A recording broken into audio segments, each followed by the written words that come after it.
وہ کوئی نیا ایجنڈا نہیں ہے، بلکہ سب کو علم ہے، لیکن مردانہ وار کچھ نہیں، یہ زنانہ وار لڑائی ہے جو کہ عورتیں لڑ رہی ہیں، اور لڑیں تو جہاں تک بہت خوبصورت باتیں لگتی ہیں۔ آئین کے قانون کی عدالتوں کے کچھ صاحب نے کہا کہ ایک جرنیل، میں کہتی ہوں ایک جج 22 کروڑ عوام جرنیل کے ساتھ ساتھ ایک جج بھی کہہ دیں کہ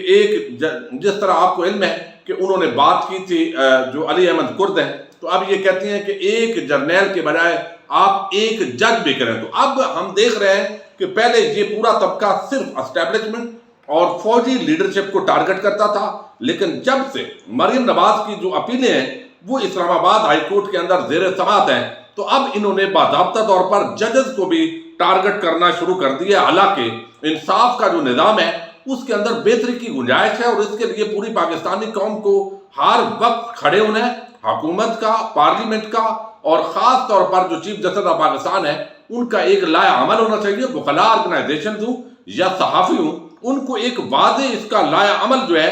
وہ دینا چاہیے۔ ابصار عالم جو ہے انہوں نے بھی اسی طریقے سے ٹارگٹ کیا کہ انہوں نے بھاشن دیے کہ ججز، جرنیل کس طریقے سے یہاں پر فیصلے ہوتے ہیں، لوگ مسنگ ہو رہے ہیں،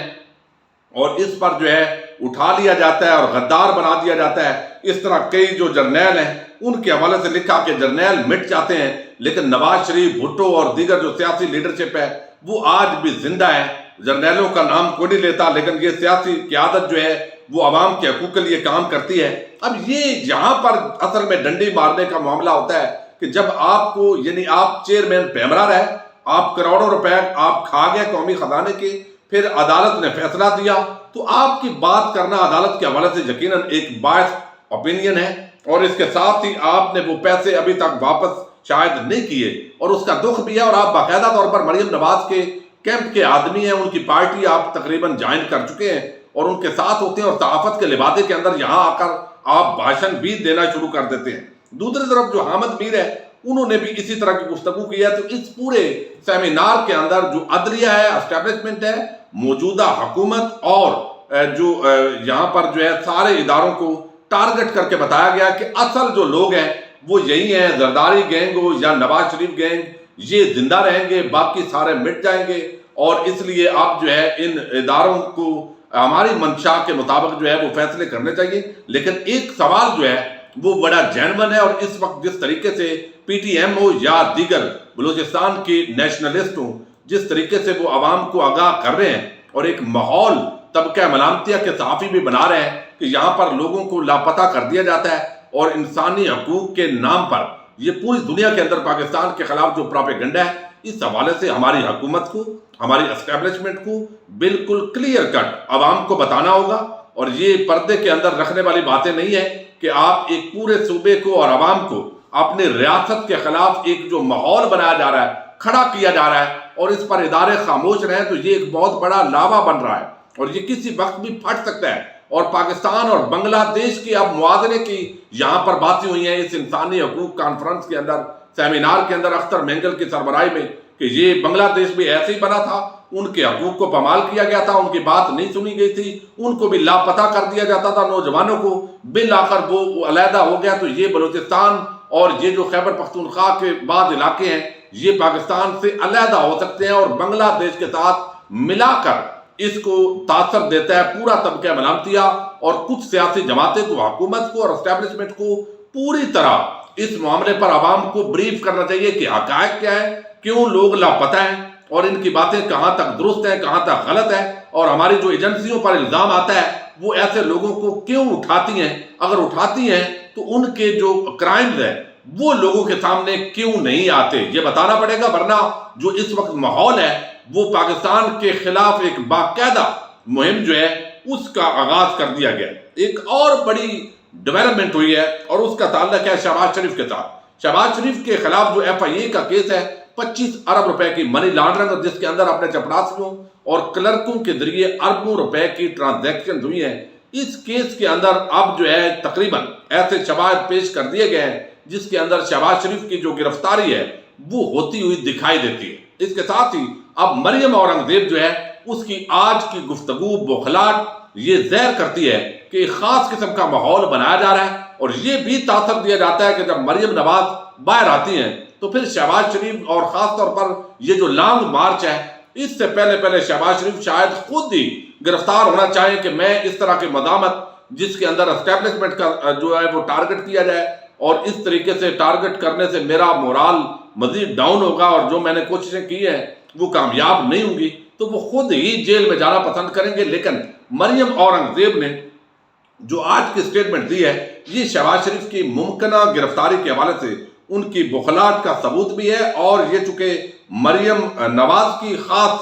جو ہے وہ نمائندہ سمجھی جاتی ہیں تو شاید وہ اس سے پہلے ایک ماحول سازی بھی کرنا چاہتی ہیں۔ وہ کہتی ہیں کہ عوام کی جیبوں پر ڈاکہ ڈالا جا رہا ہے اور 2018 میں نالائقوں اور اے ٹی ایمز کی حکومت ہے۔ حکومت نے شہباز شریف کو جیل میں ڈالنے کی کوشش کی، صاف پانی گندا ڈالا لاہور، اور کبھی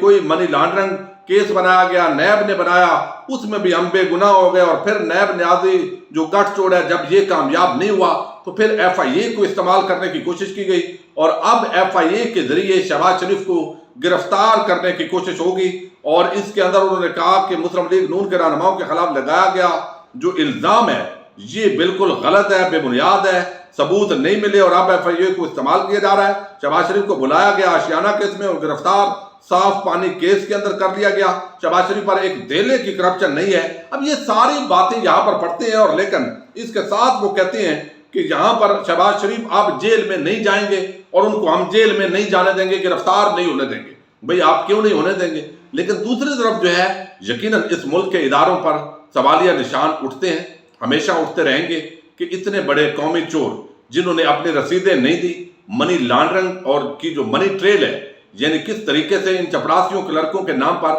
جن کی 30 35 40 ہزار تنخواہ تھی، اربوں روپے کی ٹرانزیکشنز ہوئیں، لیکن اس کے باوجود یہ لوگ کیسے بچ گئے، کیوں ضمانت دی گئی، یہ تو سوال احتساب عدالت اور ہائی کورٹ پر بھی اٹھے گا۔ لیکن دوسری طرف یہاں پر مسلم لیگ نون اور شہباز شریف کا جو پورا کیمپ ہے، آپ ان کی بددیانتی اور خیانت دیکھیے، ادھر ادھر کی مشرق مغرب کی باتیں کریں گے،